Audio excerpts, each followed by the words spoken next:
Good morning, ladies and gentlemen. Welcome back to the Women in Parliament's Global Forum Summit. I hope you had a relaxing night and were able to catch some sleep so that today's discussions get your full attention. I'm so delighted to see so many of you come in here already at this time. I know lots of you have long flights, long journeys behind you, and possibly also some jet lags. So I'm really delighted that you're already coming here. We already have Neelie Kroes with us, the Vice President of the European Commission, and before we start our panel with her keynote speech ahead and where I will introduce her, we will have two messages which I would like to play now by Kofi Annan and by Thomsen Ngutsuka. I hope I pronounced that name kind of correctly. And then we will start with our morning panel on the reverse reality. The video message by Mohammed Yunus we will play after that in order to then have, so to say, a completion of the discussions that we had before. So, ladies and gentlemen, let's have a message by Kofi Annan, who all of you know is the former Secretary General of the United Nations and what you could call the spiritual father of UN Women, because he was the one who, so to say, paved the way for setting up that organization, who is doing a lot of very helpful work around the globe for women's empowerment and for women's rights. So, thank you.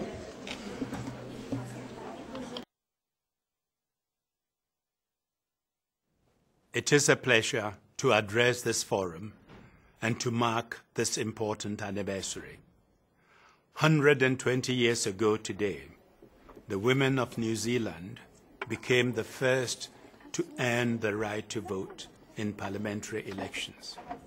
Since then, many barriers to the political participation of women have been dismantled, and universal suffrage is now the norm. There are also more women in government than at any previous point.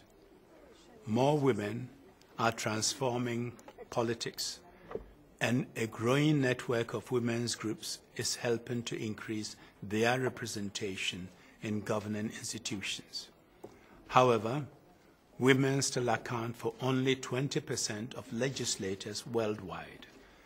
The number of female heads of states or in cabinet-level positions is similarly disappointing. The role of women in political bodies and political discussions must therefore be expanded. Their input is critical. The healthiest and most peaceful societies are those in which women are fully involved in decision-making. Women's participation facilitates greater accountability, creating governments that are more responsive, equitable, and inclusive. The evidence is indisputable that achieving gender equality is catalytic and drives further development and builds sustainable societies. And we cannot hope to solve the many challenges we face today without the contributions that female political leaders can make. So we must do more to empower women and young girls to lead. This will require a social revolution to transform relations between men and women at all levels. We must remove structural barriers and laws which limit women's options and hold politicians to account on gender commitments. Empowerment of women is the responsibility of men as well, so we must urge them to join you in this fight. But change will be driven foremost by your leadership and the example you set. We look to you to ensure that gender equality measures become central to public policy making. By meeting at the Women in Parliament's Global Forum, you are strengthening important networks and highlighting the benefits of women's participation. We also need you to identify and support female candidates as they run for elected office, and start to empower the next generation of female leaders. In recent months, I have had exchanges with many impressive young women who are actively engaged in transforming their local communities. They are ready to lead and to make a contribution to their societies.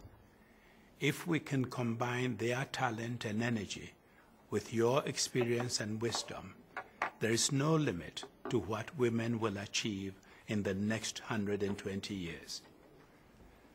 And I have no doubt that the world will be a better place for it.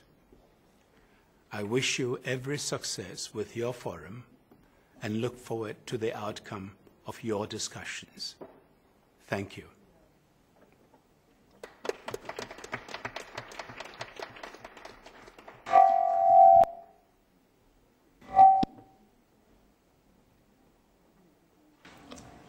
No. No? Mm-hmm.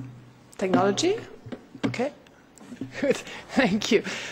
Well, this was, to all of us, quite a long to-do list, what we have to do to get more women into politics and into parliaments. And it's great to hear that from somebody like Kofi Annan, who himself has done really a lot to empower more women. So let's move on then to a message by the new Executive Director of the UN Women and the Under-Secretary General of the United Nations, Phumzile Mlambo-Ngcuka, and she might tell us about what she thinks, what we as parliamentarians have to do to get more women into Parliament, and another short video message. Thank you.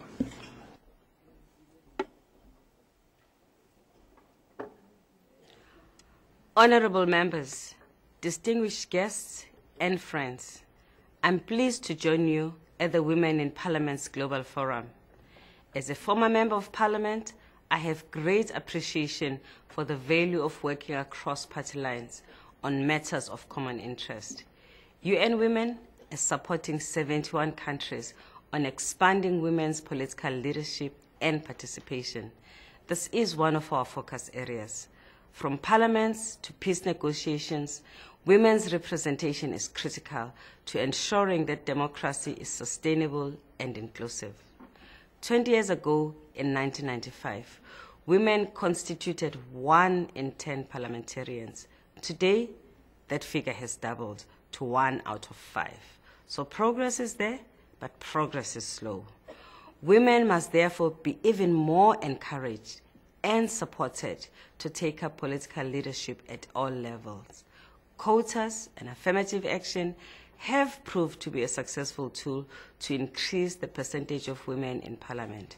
For example, 37 countries as diverse as Rwanda, Sweden, Senegal, Nicaragua, Timor-Leste, and South Africa have used a 30% quota for women to increase their participation. And if women are involved in countries' peace process, they will continue to be better represented in the public sphere. It is still more difficult for women to enter and survive in the world of politics because the standards used to assess women's performance are much stricter than those used for men. Also, in some part of the world, women leaders are still targeted with violence. It is therefore important to prominently address this kind of violence in our fight to end violence against women and girls. But despite these challenges, women in politics can and must be agents of change. We need you to redefine the politics in the best interest of women and girls and society. Today, the Beijing +20 review and the development of the post-2015 agenda to replace the MDGs constitute a once-in-a-generation opportunity to place women's rights, women's empowerment, and gender equality at the center of the global agenda. This is why UN Women advocates a standalone goal on gender equality to be included in post-2015 development framework. We count on you to support, to lobby in your country for this standalone goal so that the 21st century can become the century for women. I thank you.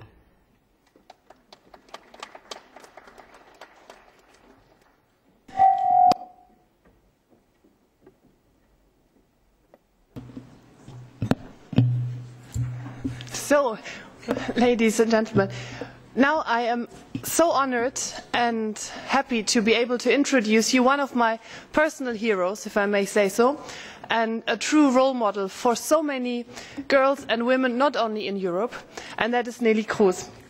Neelie Kroes is the Vice President of the European Commission.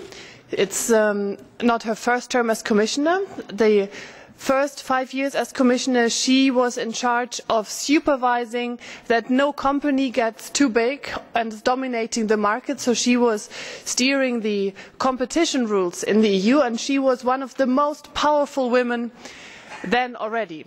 As Vice President of the Commission in this term, to that power she added the political vision, because she's now in charge of digital agenda, an area where we all know is the future of our work, of our lives, and she's the one who thinks of the concepts and the implications of what that means, a digital agenda, to have one and to set one.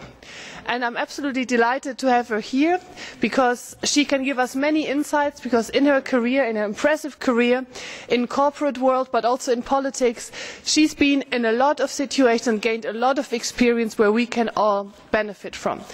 And with that, I will first like to show another video which has been sent to us by her people, which we all have not seen, so I'm quite excited about that. And after that, it goes straight to Neelie, and we can be listening to what she has to say to us. Please, the next video.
Good morning, everybody. Here is the proof where Mr. Kofi Annan was talking of young girls. They got the message, those 3 girls, and we have to follow them. So there is hope for the younger generation is aware that it is not anymore pink and princesses. It is just up to yourself what you prefer, and that is also giving opportunities. And therefore, rightly said by the chair, I'm delighted to be in your midst, and rightly said, it's my 2nd term in the Commission, and first term competition policy, and everybody was deeply impressed by that portfolio.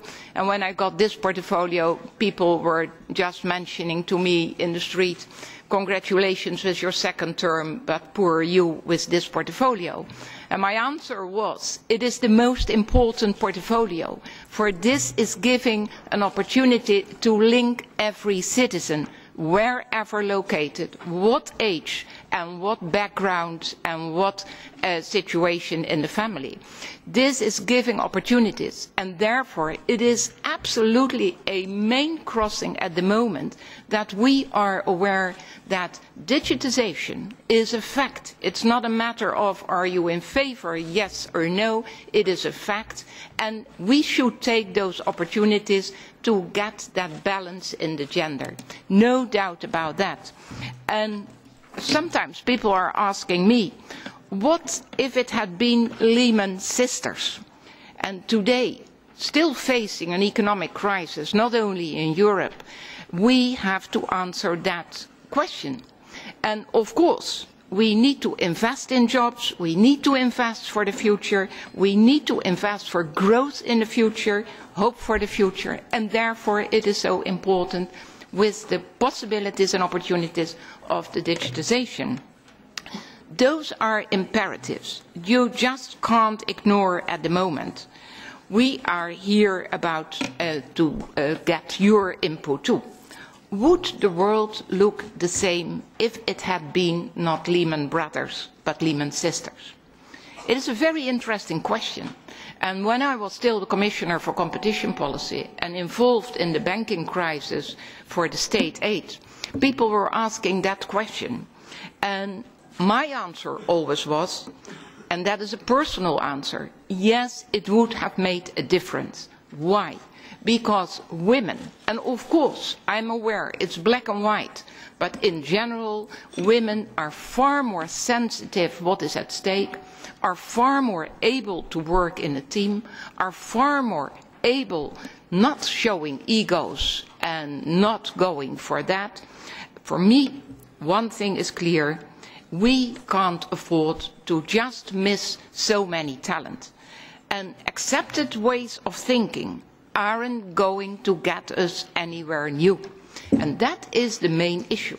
If you are back home and people are asking you what was all about in Brussels, I sincerely hope that that clip of the 3 girls getting another way of thinking, a mindset change, and indeed out of the box thinking is inspiring us to take opportunities to start with the younger generation. One of the issues that is at stake at the moment this week is coding week.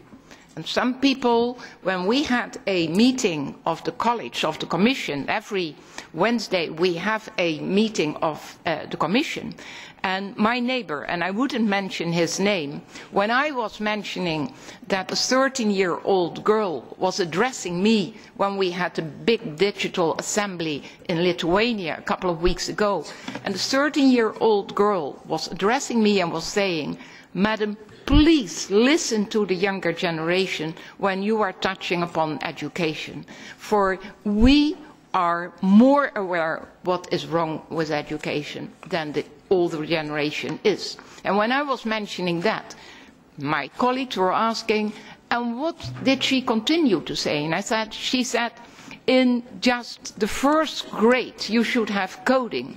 And my neighbor was asking, what is coding? Can you imagine not knowing what coding is?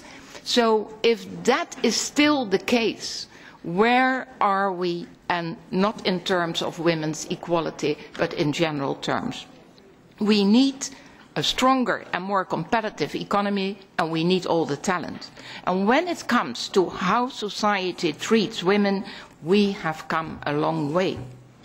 When I was starting as a Dutch member of parliament, and that is a long time ago, that was end 60s, beginning of the 70s, I remember listening to a debate in Parliament led by another deputy, older and of course male. And I didn't agree with him and had a serious political point to make against his argument. A point based on facts and figures.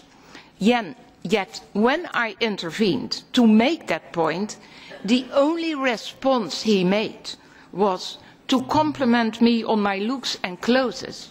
And my answer was, well, let's go for what is really at stake. By the way, your outfit is horrible. For I couldn't appreciate that type of arguments and just beating them.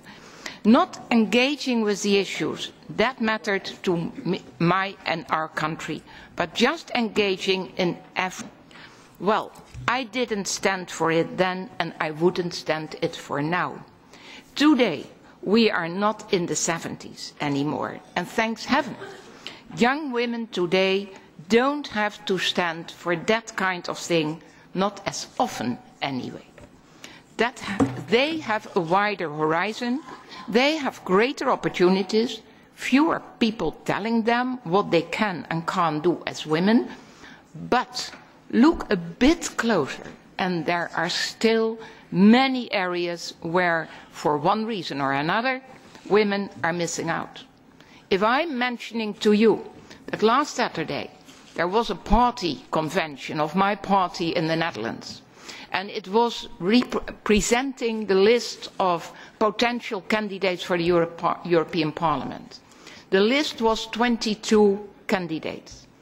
Guess how many women? 3. It is a shame. It is really a shame. And I will fight, I can assure you. But if that can be still in 2013 taken place, then I think there is still not the mindset that we need.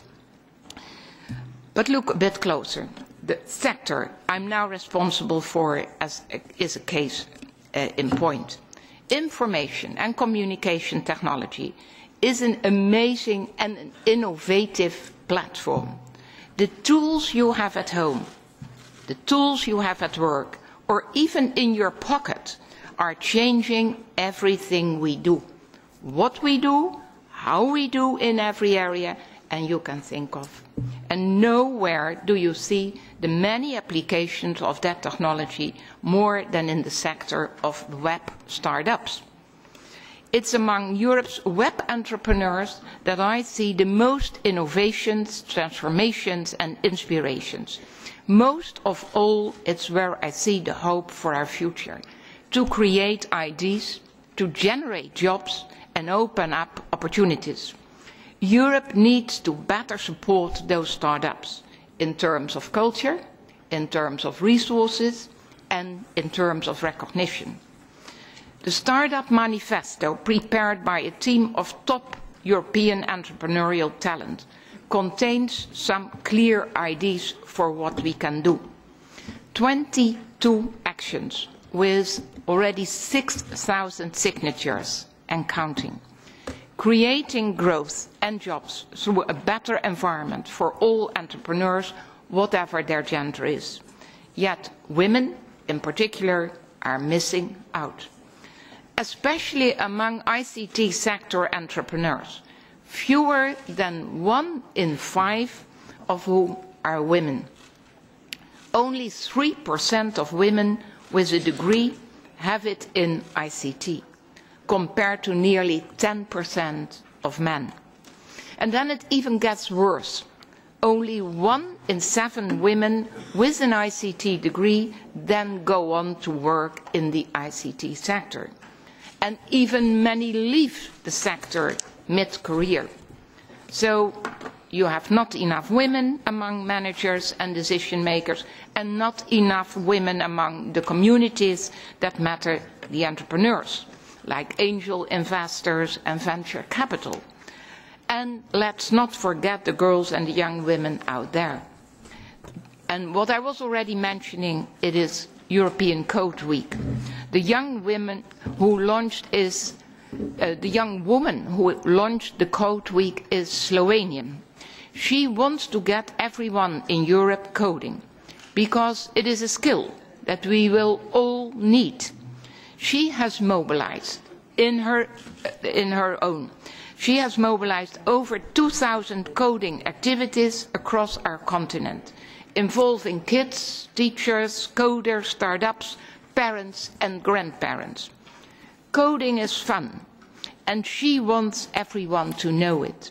but she does not know how to get her local politicians interested. Can you imagine such a talent who can just make it move, and your local politicians, you can't get their interest? What she told me, she may not vote in the next European elections. She mentioned that to me because she believes that we, the politicians, are not listening to her. And let me remind you why this matters. Exactly, and Kofi Annan was mentioning that 120 years ago, women were first given a national vote in New Zealand. So we are celebrating today an anniversary. It was a change following a long campaign.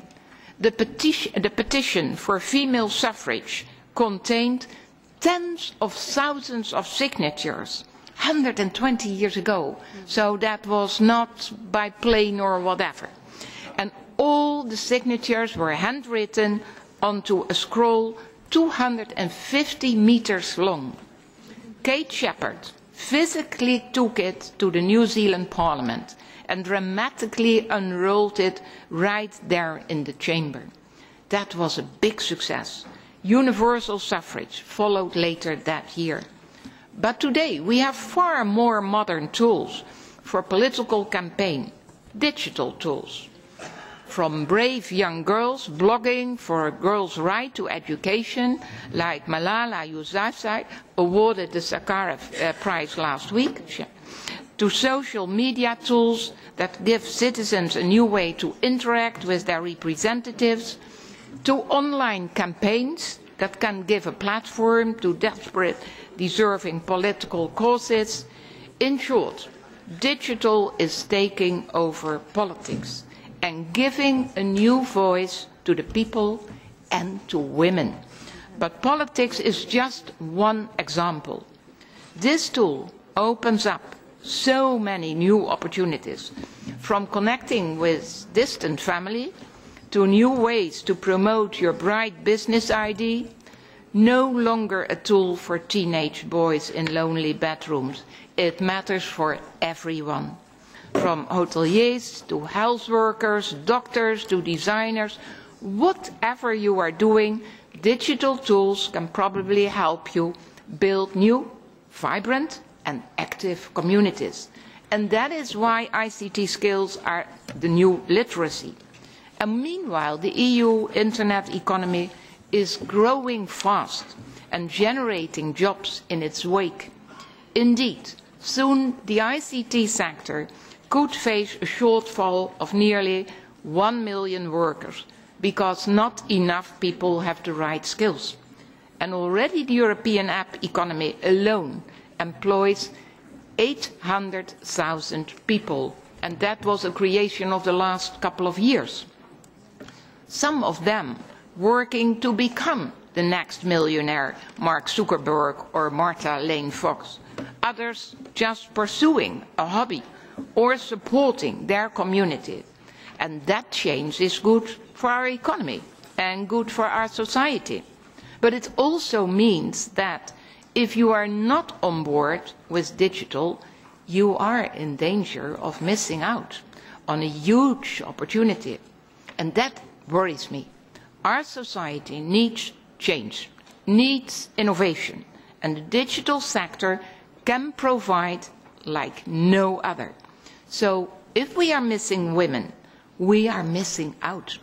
Every woman in Europe needs to seize the opportunity, because every woman working in this sector brings a triple boost for themselves, for their employers, and for the economy. And it's fun. Women in the ICT sector earn 9% more than in other sectors. And it is a great career. It is fun. It is challenging. It is creative. Organizations that are more gender inclusive get a 34% higher return on investment. And if women held digital jobs as frequently as men, the annual gain for the European economy would be around 9 billion euros. Well, that's not coffee money, so to say, 9 billion euros. Just imagine how many computers we can buy for schools with that money. In short, I'm glad that women are trying to improve their communities by going into politics. But, dear friends, this is only the first step.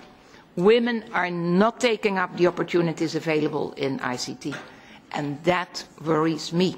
It worries me that they don't feel they have the freedom and confidence to work in this sector.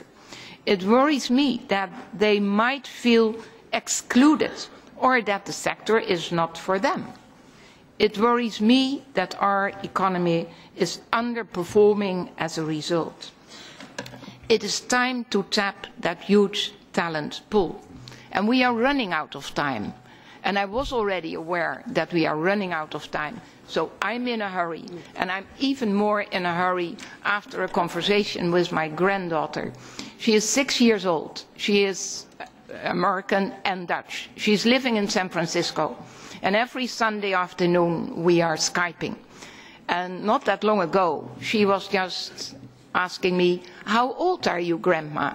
And I said, "Well, I'm 72. She said, "And you are still alive?" and that for me was the best warning. I have to hurry up and I need you. We have to do it together. Thank you.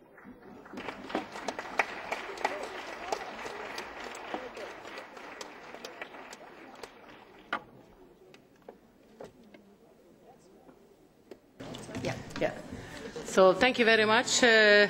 She's amazing. Actually, I remember her election campaign, am I too old for the job? Never. And then my answer is never, because I cannot imagine the Commission without her talent and encouragement, and that is really fantastic. So I kindly ask the next panel, the panelists to come. Oh, I just forgot to do that.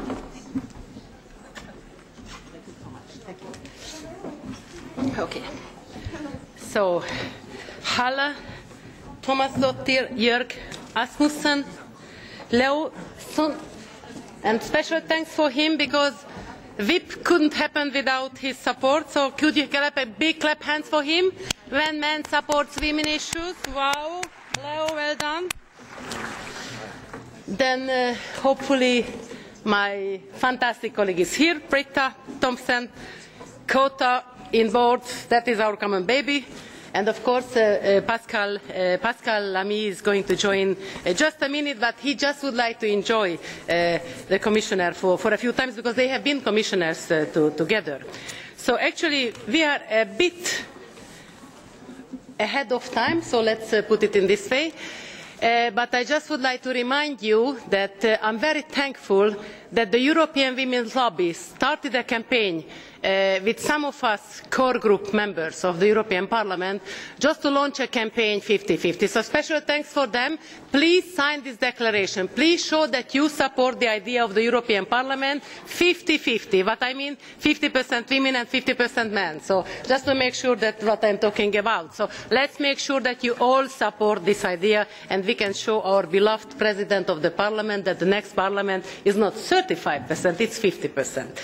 Anyway, so my name is Zita, Gurmai, a member of European Parliament, first Vice Chair of the Constitutional Committee, but very active member of the Women's Rights Committee, and special thanks for Silvana and for her fantastic team, because this is a teamwork, you know, that could happen. And of course, thanks for Ernst and Young. I learned yesterday it's E-Y, but Ernst and Young is Ernst and Young for me. It stays like that.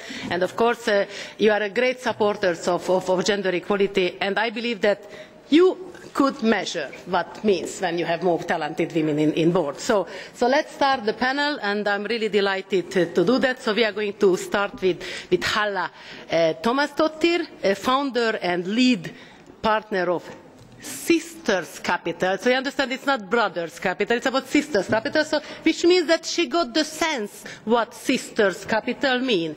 In 2007, you co-founded the Outdoor Capital, an Icelandic financial service that seeks to incorporate more feminine values into finance. And in 2012, you founded Sisters Capital, a sustainable investment company based in Denmark. You were the first woman to serve as the managing director of an Iceland Chamber of Commerce, and you also founded and led a woman entrepreneurship, I would say leadership, shall we play with the word, and women's empowerment program at the Reykjavik University. So I have a question for you, and of course it's a question for all of us, by the way. In the past years, the financial sector has been often criticised for its responsibility in the outburst of the current crisis and more generally for what is perceived as a lack of ethics and sense of responsibility.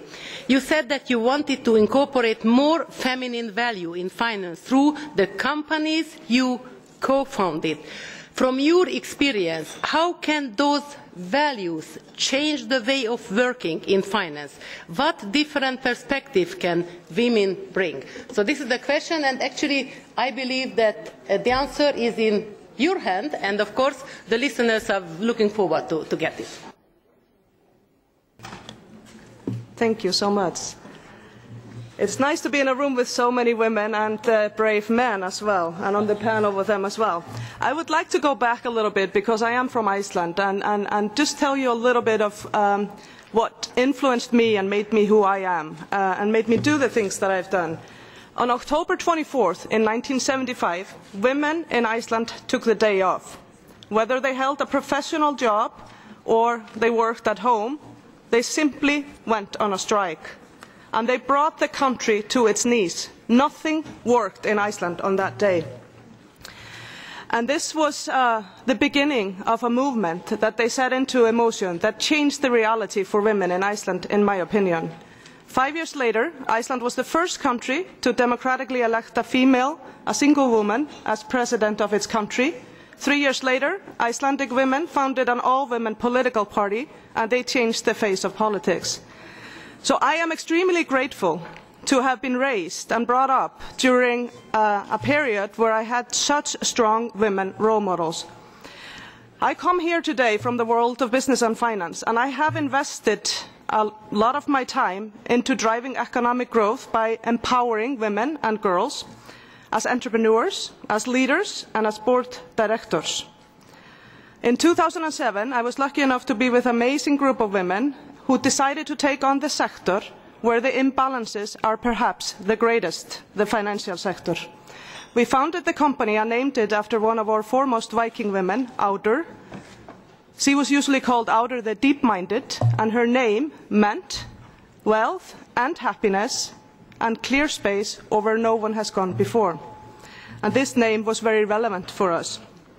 Now, shortly, or a year and a half after we founded this company, Iceland experienced the mother of all economic storms.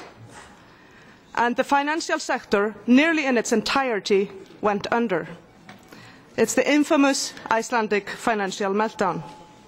Now, our company got through the eye of the storm intact. And while we thank our competence for doing so, and also timing and luck, we think it primarily came down to having fundamentally sensible values. And they were putting feminine values into finance. Today I'm an entrepreneur again, and I founded a company called Sisters Capital, based in Copenhagen, Denmark. We are in the business of private equity, but we like to call it positive equity, because we like to select and develop the companies we invest in with what we call a 3P lens. What does that mean? Profit is essential, but we like to make profit while making a positive impact on people and the planet as well. So not choosing between the three, but using the 3P lens. So, I'm often asked, why Sisters Capital? And while the polite answer is, well, there are already so many good brothers out there, aren't there? The answer that rings in my head every time I get asked is, I wonder if anybody asked Lehman Brothers why they named themselves Lehman Brothers. So clearly, with my background, when I get asked, what if we had reverse reality? What if women ran the G20 and big businesses? The easy answer for me to come up with is everything would be better. But the honest and the truthful answer is that we would also have problems in reverse reality. We would probably have different problems, but we would have problems because it is imbalance that is problematic, and it is conducive to herd behaviour and bad quality decisions. I am convinced that the solution lies in gender balance. But in order to make gender balance happen and become a reality, we need to get more women into the key decision-making roles. We've spoken a lot about that here. But we also need to make sure that when we get women into the decision-making roles and around the table, that they do not adopt the rules of the game without at least questioning them, but bring their authentic selves, their own voices and their own values to their roles and actually make a difference. If we don't do this, we miss out on the very benefits that women have to offer. To answer your question, I would like to say that research shows us that when women are involved, we see more participative and transformative leadership, or transformational leadership styles. We see different values and attitudes at play, and outcomes are more often considerate of all stakeholders and support the public good. We actually see more effective corporate boardrooms, where all board directors, men and women, come to meetings better prepared. We are also more likely to see ethical business practices, less corruption and less innovation when women are involved. We also see social responsibility and sustainability on the agenda, and last but not least, we see greater GDP growth and we see businesses that deliver a better bottom line. And the question I have for you, can we afford not to incorporate those benefits in a world where we experience such great imbalances in our economy and in our natural environment? Before I end, I just need to draw attention to the financial sector specifically, where women are merely tokens at the centre of power and influence. They represent less than 10% of employees in money management and in private equity, my industry. The women involved at decision-making levels can be counted on one hand in most countries, or less than one hand. And while there are people that insist that money is colour-blind and also gender-blind, I can tell you for sure that the people managing money are not. Because if they were, we would have a lot more women managing money, because research shows that they make better returns. Now, I am not here to tell you that I think women make better money managers, but the women that actually have made it through this world of gender bias, like you would not believe, they are just really, really good. So that's why they make better returns. Knowing that, it is astounding to me how few women we have in money management. In the USA, less than 3% of all the institutional money, which is basically everybody's pension money, is managed by what's called emerging managers. That's defined as women, people of colour and new managers. So we all know who manages 97% of the money and financial markets in this world. And I leave you with that, and I just ask you, do you think this is conducive to a sustainable economy and a sustainable society? My answer is clearly, it's not. Thank you very much. And actually, the answer on Lehman sisters and brother is also clear. So let's ask our second panelist member how he thinks about the recent ECB procedure, but I just would like to introduce him because we have equal treatment for women and men here, by the way, because I believe in. So before becoming in January 2012 a member of the executive board of the ECB, you had been holding several key positions within the German Federal Ministry of Finance. Actually, you had some good Minister of Finance, I know some of them. Among them, you had been head of the German Minister of Finance office, head of the Directorate responsible for core issues of European policy, and Director General for Financial Market Policy.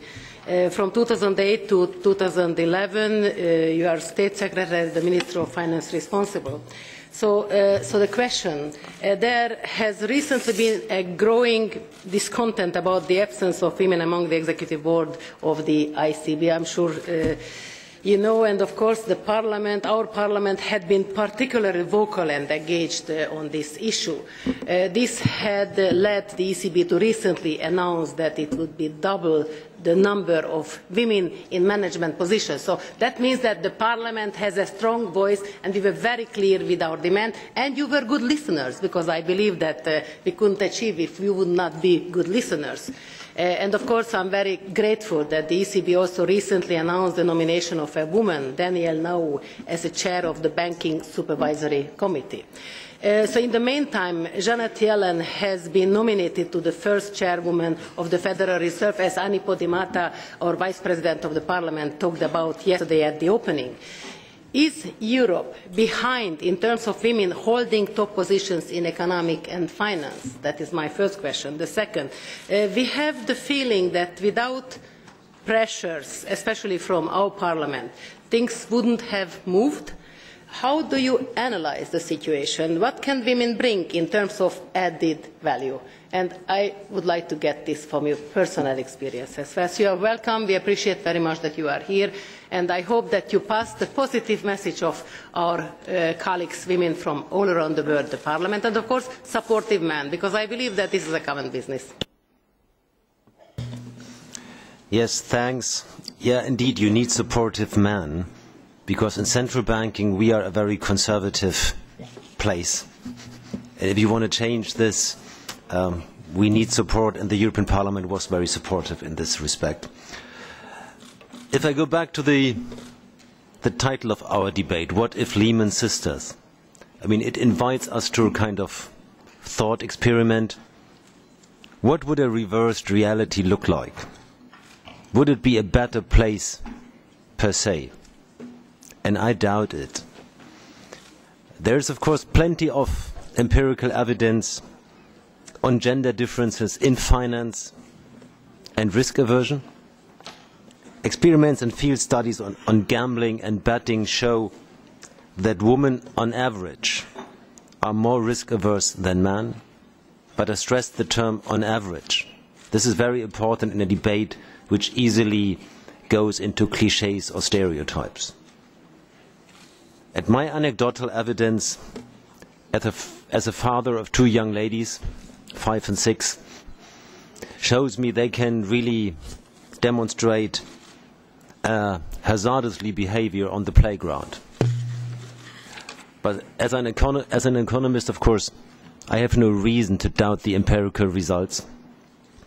But I doubt indeed that reversing reality in the sense of replacing male dominance by female dominance in the finance industry would make the world a better or the financial industry a safer place. It would merely create another type of unbalanced reality with the same tendency of herding behavior, and you touched upon this, Halla.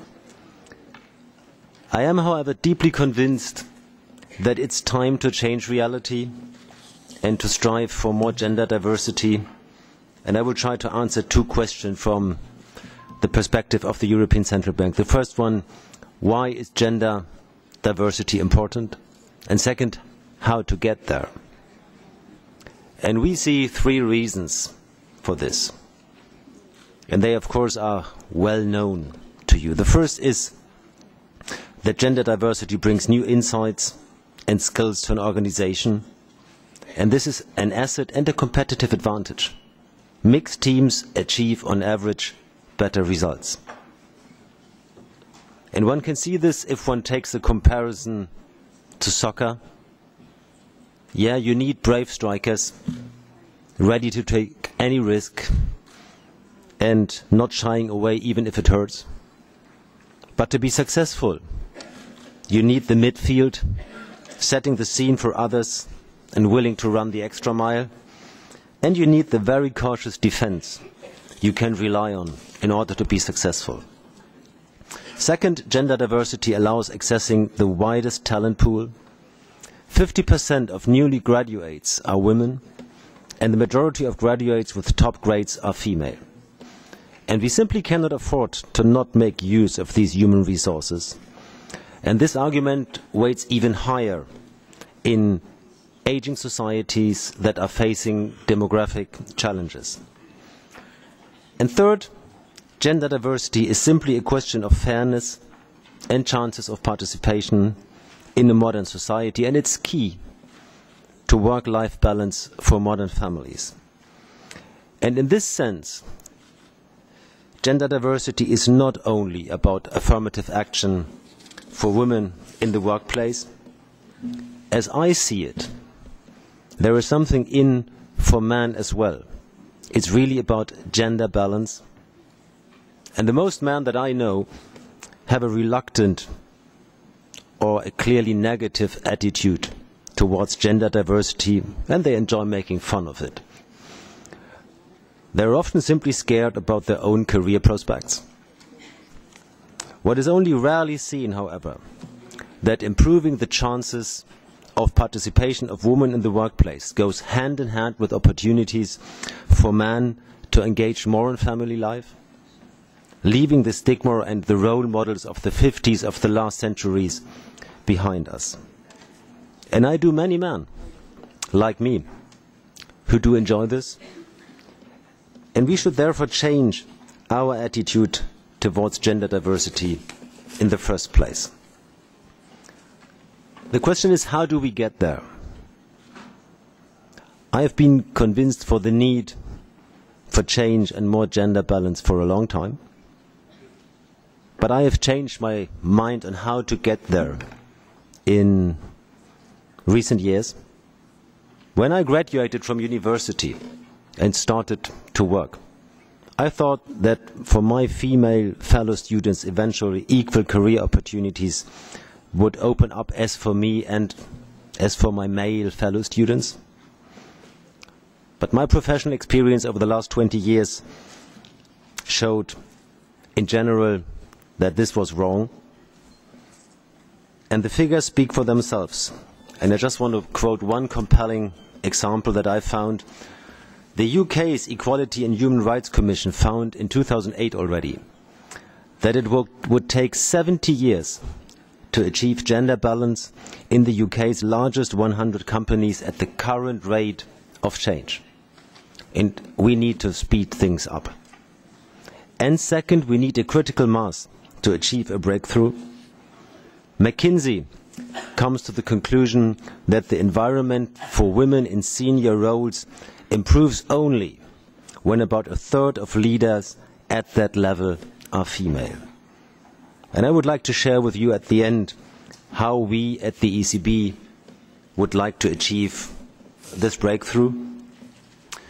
The Executive Board has decided this summer to introduce gender targets after a long and sometimes complicated debate, with the aim, as it was already mentioned, of doubling the share of women in management within 6.5 years. That means by the end of 2019, 35% of positions in middle management and senior management should be held by women. Today, the share is 17% in middle management and 14% in senior management positions. And in order to reach the targets, we are currently developing a gender diversity action plan. The plan covers measures such as opening up vacancies for external recruitment campaigns, and second, to ensure that women are better represented in selection panels. We have found out that this is key, that you have also a balanced representation on selection panels for career movements. And the recruitment of staff for the single European banking supervisor will be a litmus test for our new strategy. And gender diversity, as any kind of diversity, is high on our agenda at the European Central Bank, and it will stay there until we achieve our results. Thank you. Thank you very much. So when you have the will, and of course, as we know that 60% of women leave universities, I'm sure that the challenge is ours. So let's hope that you can make it. And actually, you will feel in profit that you have more women, because I just would like to remind ourselves that during the crisis, all those companies who had more women in their leadership position had less crisis in. So it really means that the data are very talkative, let's put it in this way. But thank you very much. I believe that you need a lot of gender-sensitive men to understand how women are important, how are women important. So let's see now the next speaker, who is Priyanka Mittal. She is the CEO of the world's largest rice mill global business. Actually, I believe that we all have eaten her rice, so I think the taste is already here. So let's see how could you prove this fantastic business, because I believe that you have the right skills. Of course, it's also important what type of background you got, because when last week I had a seminar with Malala, and this 16-year-old girl sat next to me. And the way that she announced her views, it was really very inspiring. But we also have to think about what type of family you come from, because it can give you a great guidance. And his father accompanied Malala.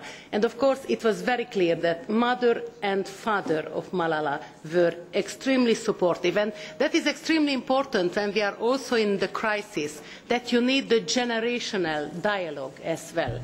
So I'm very thankful that Judy Williams is here with us. It's extremely important that we have fantastic people. But now let's see how we taste your rice. Thank you. Good morning, everybody. Since the topic poses a hypothetical question, imagine the following scenario. The financial world's late-night parties and drinks replaced by discussion on family values and work-life balance. Exclusive perks such as private elevators, jets, and fancy cars. Funds instead being spent on on-site, better child health care, better and affordable child care, and a more collaborative work environment. With regards to excessive executive compensation, imagine some of the funds rather being diverted to sustainability and environmental issues.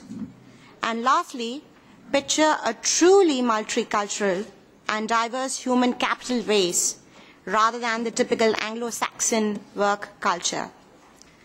Large corporations around the world are seeing the impact and the benefit of having women on boards and leadership positions. For some it was to meet quotas, yet for others it made financial sense owing to lower compensation of women compared to their male counterparts. But the intangible benefits have accrued well beyond the tangible benefits. Firstly, it's because of our tri-party thought leadership. Women leaders tend to be more conscientious on human and societal impact alongside maximizing shareholder value while taking risk management. And second, as women leaders, we tend to think about creating shared value and sustainability than purely been driven by pursuit of profits. Our right-brain thinking actually gives us this phenomenal advantage vis-a-vis men who typically are left-brain thinkers. Yet the statistics are far from impressive.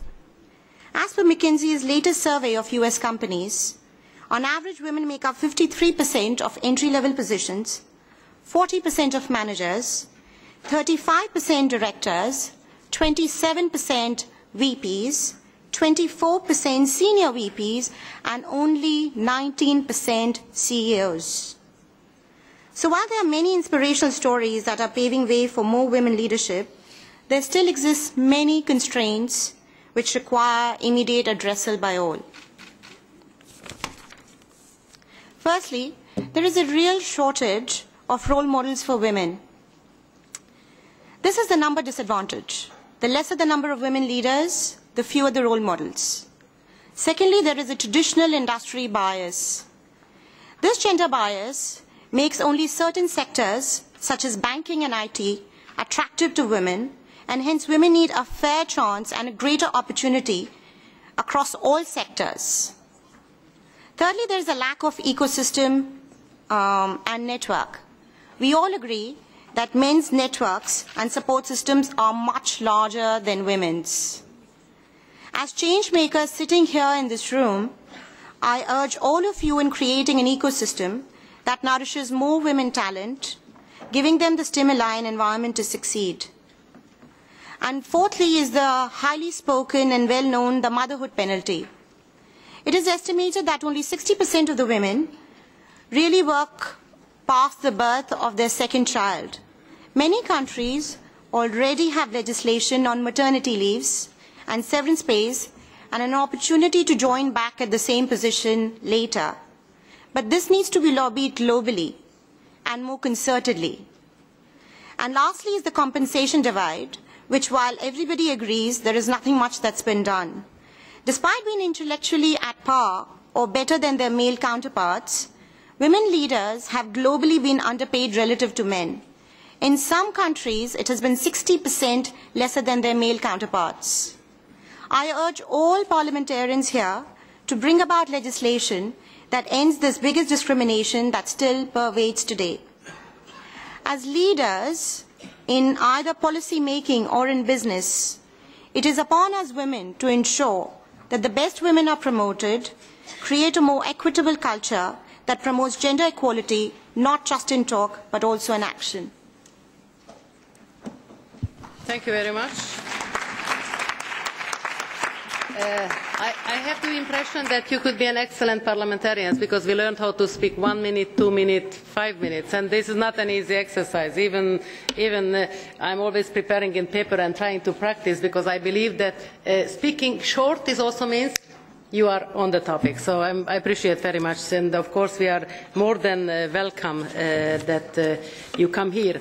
I already mentioned before you entered to the table that Leo Sun, the President of the EU Affairs and Communication Offices of Huawei, he's the President of the Brussels Office and the European Affairs Department of Huawei Technologies. You have begun as an engineer, and after working for Huawei in China, you were tasked to establish Huawei Technologies in France in 2003, before being nominated at your current position in 2011. So you are currently holding a prominent position within a growing firm that embodies the rising economy of China as well as of new technologies. I already told you that you are also a great supporter of this conference. Thank you very much again. So my question, when you started in France 10 years ago, were you confronted to a different situation in terms of women in management compared to China? And the sector of new technologies has sometimes been pointed out for a lack of women in leading positions. Is it what you experienced in your professional career? I know I'm a bit provocative, but we are here just to learn how can you or we do better. Thank you. Quite many questions, actually. And thank you for giving me the opportunity to speak here, even though initially I thought I was not very comfortable for such a question, because obviously I'm neither a woman nor working in the financial sector, so it's quite tough debate. But I was encouraged by my friend, Mrs. Cockmarin, and I was pushed by my colleague, who is also a very influential lady, so I think I'd better to follow. So, I'm from Shanghai, actually, and you know, in Shanghai we have a joke. We say that there are two things in the world are most difficult. The number one, put my idea into your brain, and number two, put your money into my pocket. So if you are very good for the first one, you can be a teacher. And if you are very good at the second one, you can be a very good businessman. And if, fortunately, you are good at both, you must be a wife from Shanghai. So if I dare to give some advices to our colleagues in the financial sectors, here's one. At least the lady in Shanghai, they are doing a really good job. Yeah. So back to my company, one ICT company, Huawei. This company has 150,000 employees over the world and around $34 billion in 2012 as a revenue. To manage this company, we have 13 members of executives to compose the board of the companies. Among these 13 board of directors, 3 are women, including the chair position. And by the way, not by chance, the one in charge of the money pocket, the CFO position, is also a lady. So this ratio is higher than the average of the European companies level. And of course, it's not a tremendous achievement, but it's quite encouraging facts. And this fact just simply demonstrates, I think, 3 things. The number one, the woman can provide the quality man does. And number 2, woman can provide some quality to the teams where the man cannot provide. And number 3, ladies, please don't forget, the first 2 conclusions also works in the other way around. In the Chinese philosophies, everything is about balance. The balance to handle the contradiction. As a company, such a balance, of course, serves only one goal: how to make the company to survive longer and to perform better. And in Huawei, we have many this type of contradiction to manage. For example, the Chinese vis-à-vis the foreign talents, the young talents vis-à-vis the old talents, and of course, men and women are one of those. And we believe, like the market can drive the capital and the resources into the best balanced situation to maximize the productivity, and we believe the business itself and the value chain evolution will drive the right balance for the talent pool. There are too many facts can shape such balance. Education, society, I think Mrs. Mittal also mentioned the ecosystems. And many of those facts are actually beyond the company's management capabilities. And for example, also we notice that women place more and more weight in the communication consumptions and the device markets. And a woman has more and more specific requirements in terms of what kind of way of communication and what kind of content of communication and what kind of tools of communication they need. And this, of course, increases a lot of decision powers and will shape the balance of the woman and man talent in the decision process. So in the end, my company has no deliberate guidance on such a ratio of woman talent, but let the business nature, the invisible hand, to create the right balance over the time. But one thing the company does manage is that if the female leadership and competence are required by the business, and we can find it and we can get it immediately, and when we think one female employee is more suitable for one position, and she can perform and she will not fail due to the non-competence reasons. And therefore the company developed a lot of women leadership programs and even to offer much more support and enablers to the female talent inside of the company.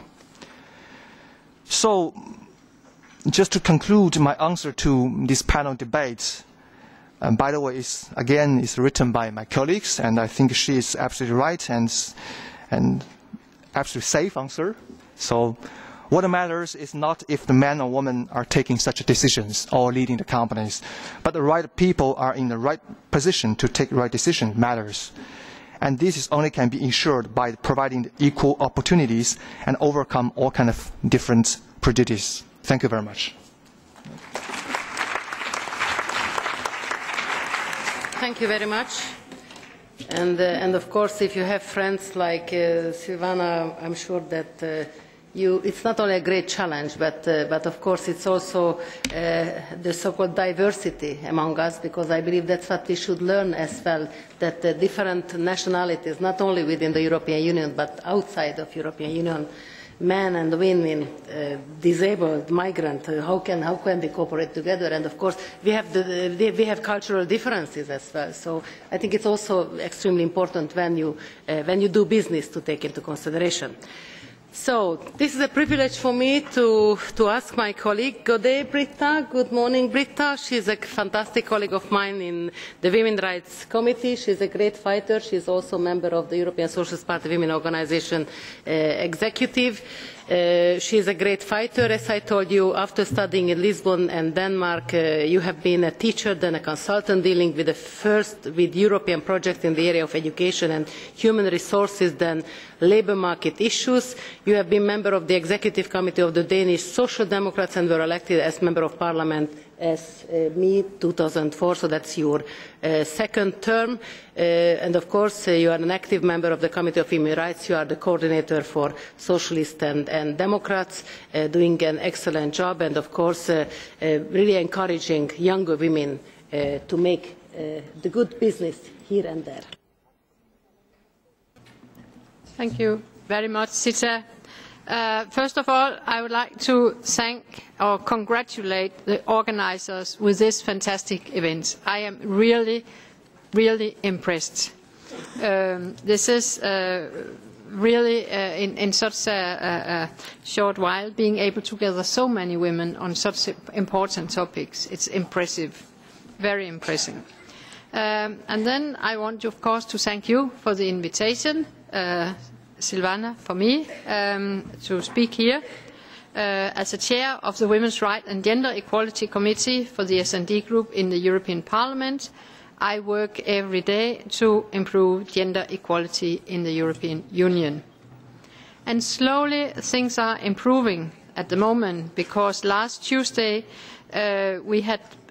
was a day I have been looking forward to in a long time. During the plenary session last week in Strasbourg, the European Union had to vote on the directive about women on boards. A directive whose goal is to increase the number of women on boards in European companies by 40%. And the message was clear. We succeeded. 70% of the votes were in favour of the proposal. This was a clear yes from the European Parliament, a yes to a measure of 40% women on boards of companies, and this is the right way for the European Union. For many years, the European Union has actually been a pioneer in the field of gender equality compared to the member states. European Union was ahead in the concern of equal pay, of parent maternity. We can therefore rightly be proud of the development that have occurred in Europe in the last decade. But this is not the same as to say that we don't need to work more, because there are still many directives we would like to get, for instance, on women and violence. We have not yet a directive. We would like a directive on paternity leave. But the results of the situation in today's Europe speaks for itself.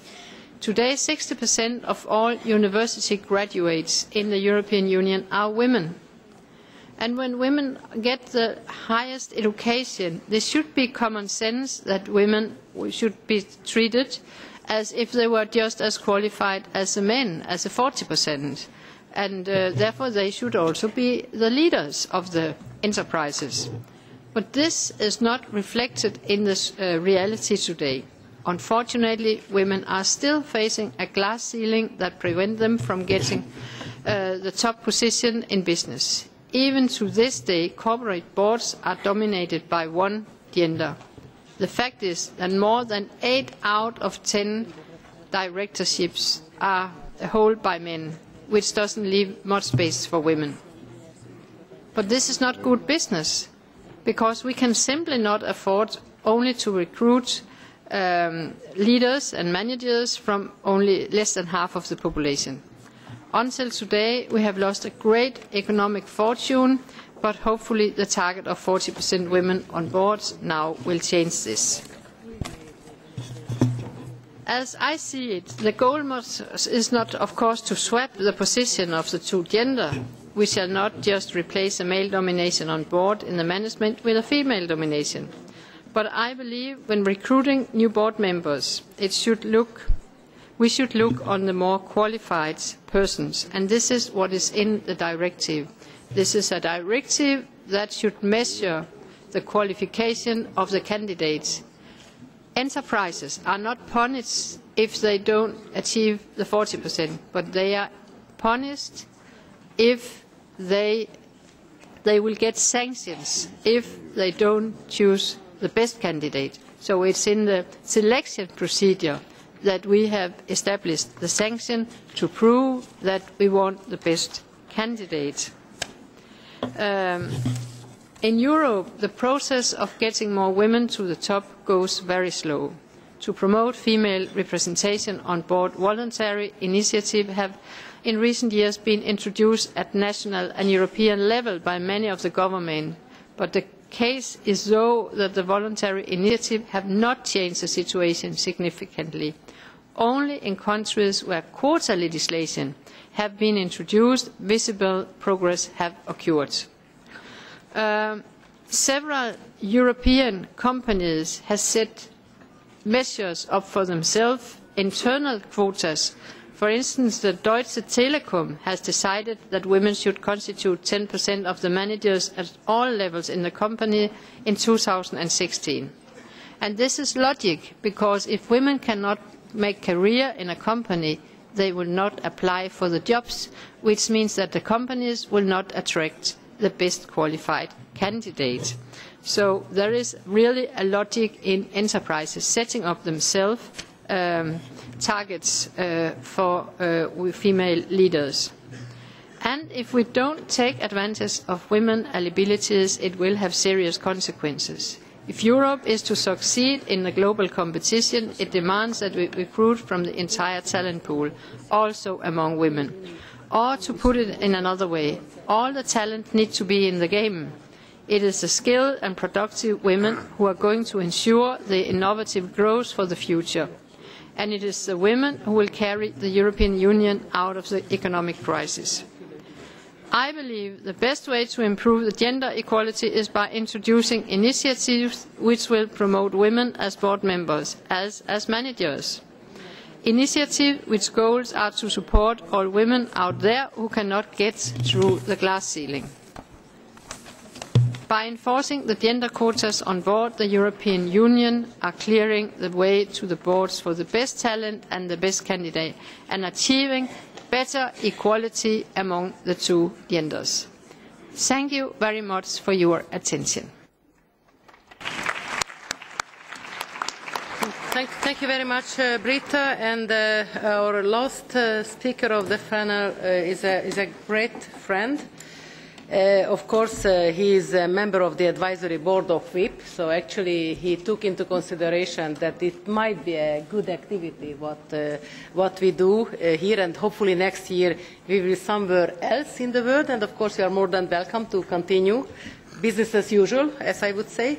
So before becoming Director General of the World Trade Organization in 2005, you have held very prominent positions both as public servant, Deputy Director in the Office of Prime Minister Pierre Mauroy, who just passed away, and actually he was a great pro-passionate European.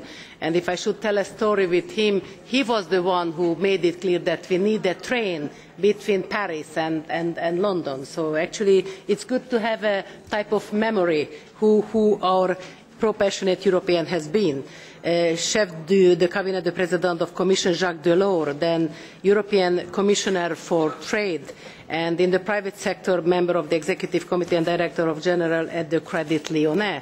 So actually you have a real historical background, I would say. But why I remember you? Because you have been always a pro-passionate European and supportive for gender equality and women's rights. So my question is, from your long experience at national, European and of course international level, what is your view on the participation of women in decision making, especially in the management of the current crisis? How can an international organisation such as the WTO work towards a greater involvement of women in management and decision making? I know it's not an easy exercise, but you were always challenged during your life cycle. Thanks, Madam Chair. I think we all know the starting point, and we all agree on the starting point, which is that participation of women in decision making, in politics, business, civil society, is lower than what it should be. So I don't spend time on this. We all agree on this.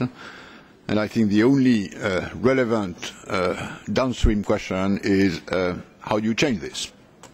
And that's the whole issue.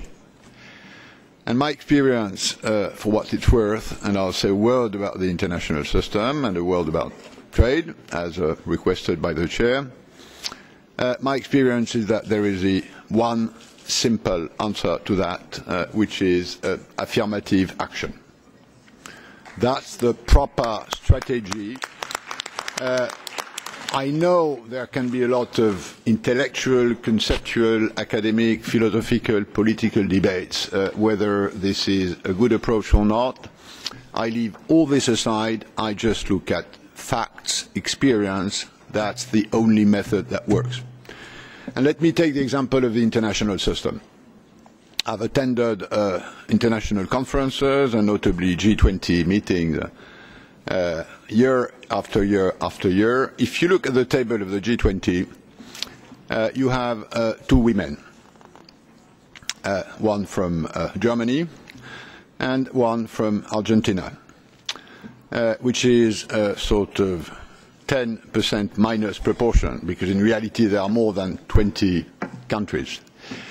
If you look at on the side of those who attend the G20, and notably international organizations, which are World Bank, IMF, ILO, OECD, WTO, you have one woman from the IMF. And the proportion among international organizations, although low, is twice as high as it is at the table of governments. Now, what does this mean? This means that it's easier to get to top positions in international organizations than in countries. And why is it so? It is so precisely because the fact that there are more women at the top of positions in international organizations is the result of an affirmative action, and notably from the UN family, although all international organizations do not belong sort of administratively speaking, to the UN family. The reality is that there is a space for affirmative action. It has worked, and more to come as the leaders of international organizations are elected by governments. Then this sort of commitment can work. And I think more to come, and in many ways it's a better system to move in this direction rather than try and find other ways which are more difficult to find in this diplomatic system. Second question by you, Zita. What about trade? And on this, my experience is very simple. It's much easier to promote, to connect, to engage women in trade than in finance. And why is it so? In many ways because trade is a power disseminator, whereas finance is a power concentrator. And as the issue of affirmative action has to do with power distribution, in many ways expanding trade, and that's the experience notably in many developing countries, is women empowering. Not least because in many cases this gives access by women to cash, which then becomes a family and a local instrument of power, and it works the other way, unfortunately, in the finance system, although we know that there are quite a lot of hope that in the macro finance area this might change. But on this, I would say the jury is still out. So, on the financial side, if we want to improve the participation, the engagement and the power of women, let's go micro rather than macro.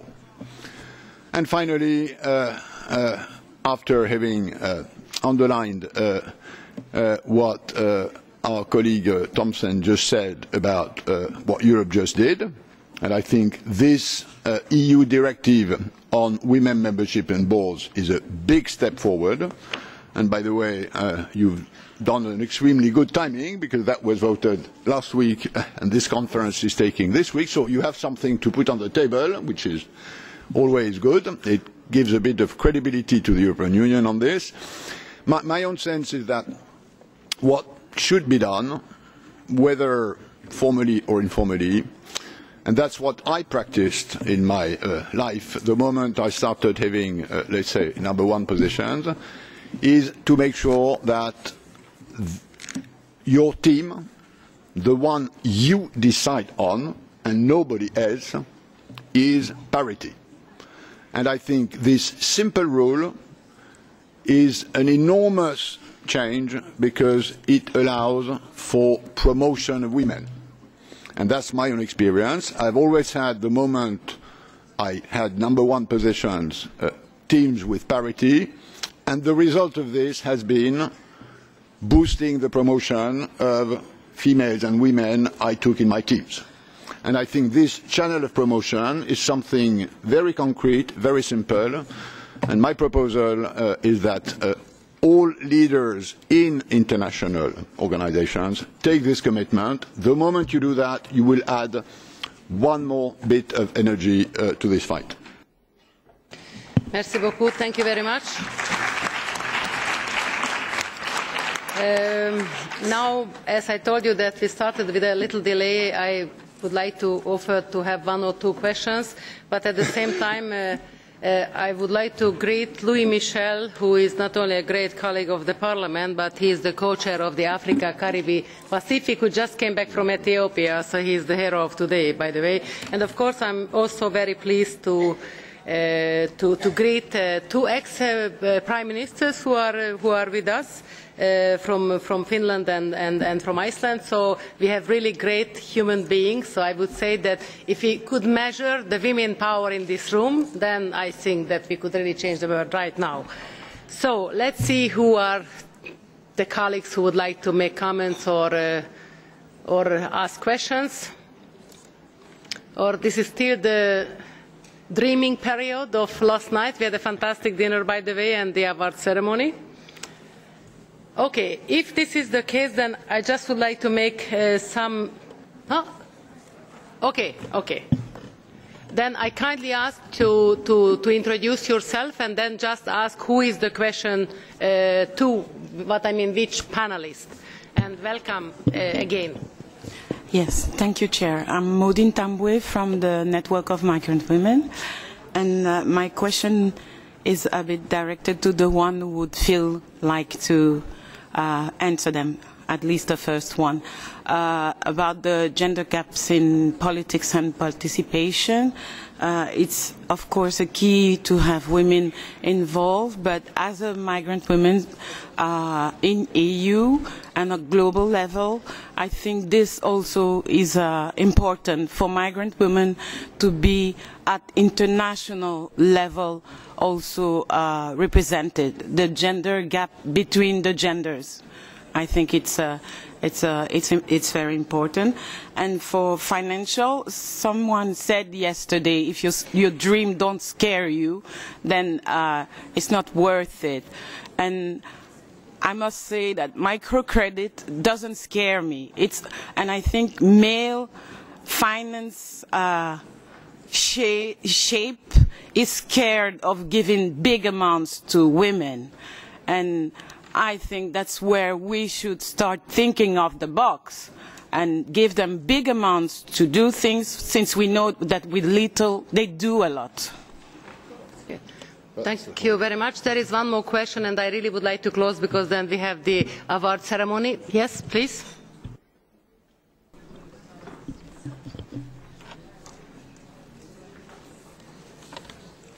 Bonjour, je m'appelle. Bonjour. Good morning. Lila Lefebvre, a journalist. I have a simple question, and I'd like to ask that question to the two directors. Mrs. Tomasdottir and Mrs. Priyanka Mittal. On your administrative boards, have you been able to achieve parity? What's the percentage of women on your administrative boards? That's my question to you. So then I am going to answer for the first question because I have been quite touched in. 2007 we had the year of equality. At that time we had a great commissioner who dealt with the social, labor and gender issue, Vladimir Spidla. We recognized that even in the Treaty of Rome we had equal pay for equal work, but that time we had 15% difference between the women and men and salaries, which means that if you say 15%, nobody cares.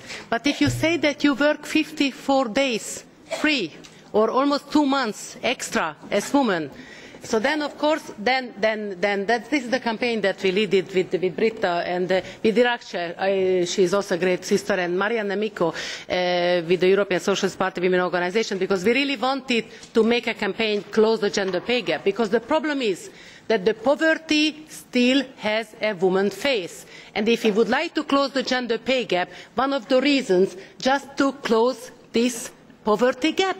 Because when we have a gender pay gap, we have a pension pay gap. And the pension pay gap in Europe is almost the double.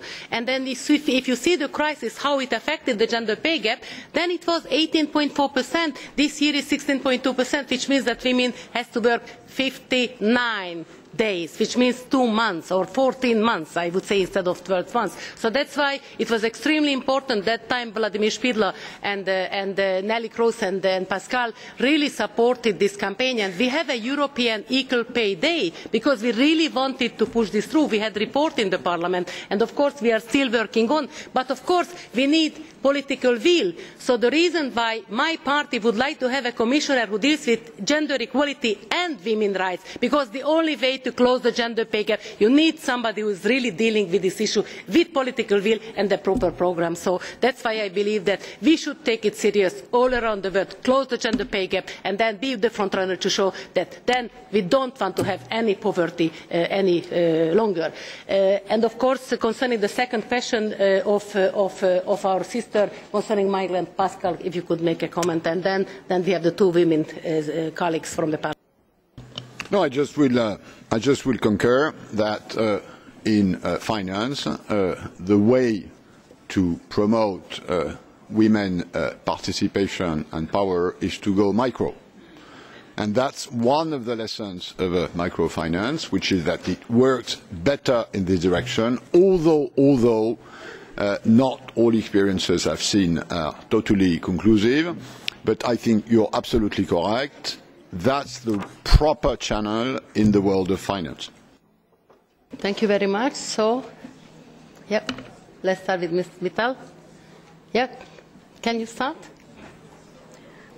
So regarding your question on women representation on our boards, I'd like to start by giving you a background on our industry. And this goes back to Ms. Zita's question on my journey. So when I joined the rice industry in India, except for assistants, there weren't any position for women. They weren't even hired for marketing roles because agriculture and rice was always seen as a man's domain. So when I joined, you know, they thought that I was interviewing for an assistant's position, and actually I was being hired for a liaison work with the government. So that actually got everybody by surprise. The last decade for me has been a journey of slow transformations. I'm happy to report that I've successfully broken the glass ceiling. I am the only woman member on the board. But that is not just for our company, that's for the entire sector. I am the only woman in the entire sector which is on the board. But having said that, I would say that the last decade or so, we've seen now more and more women represented in our industry, not just for marketing positions, but I'm happy to report even in manufacturing positions, as CEOs, contract farmers, etc. So for us, the journey is very gradual. It's very, very gradual. And I'm very happy to report I'm actually one of the founding members of WCD, which is Women Corporate Directors in India. It's a chapter that we've opened in Delhi. And the goal actually is to find women. You know, in India, yes, there are a lot of women who want to be on boards, but they just don't have the right platform. So with WCD, we hope to give the platform to women who want to join boards. And we are lobbying with the government to, of course, get to the 20% representation. But first, we have to nourish talent to make sure that the women who do want to get on the boards, you know, are there for merit and less because they're women. So I hope that answers your question. Thank you. I want to try to address both questions. If I may start with women in finance really quickly. Everywhere I've been this year, in every women's conference, the Clinton Global Initiative, anywhere I've been in this conversation, people talk about investing in women and girls. A lot of the effort is at the bottom of the pyramid, microfinance and in that place. And I have great respect for that, and I think this is making a difference.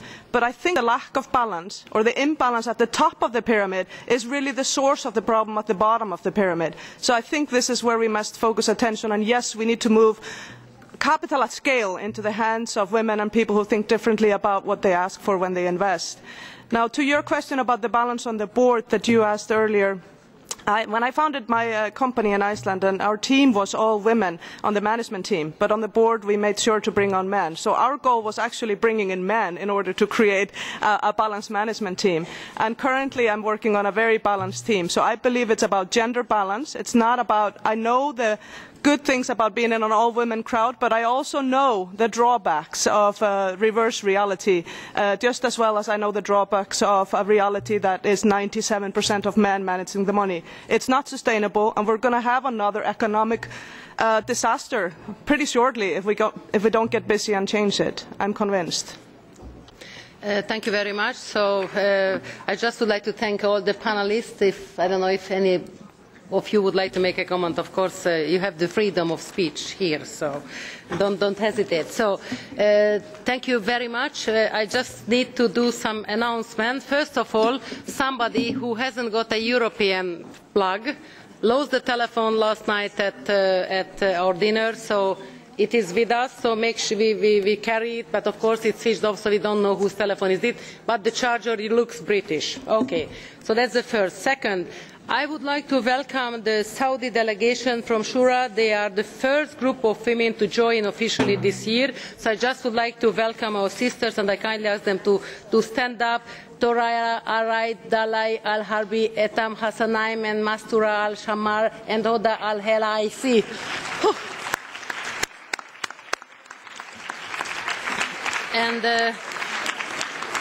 And of course, so welcome in the European Parliament. And now we are going to continue.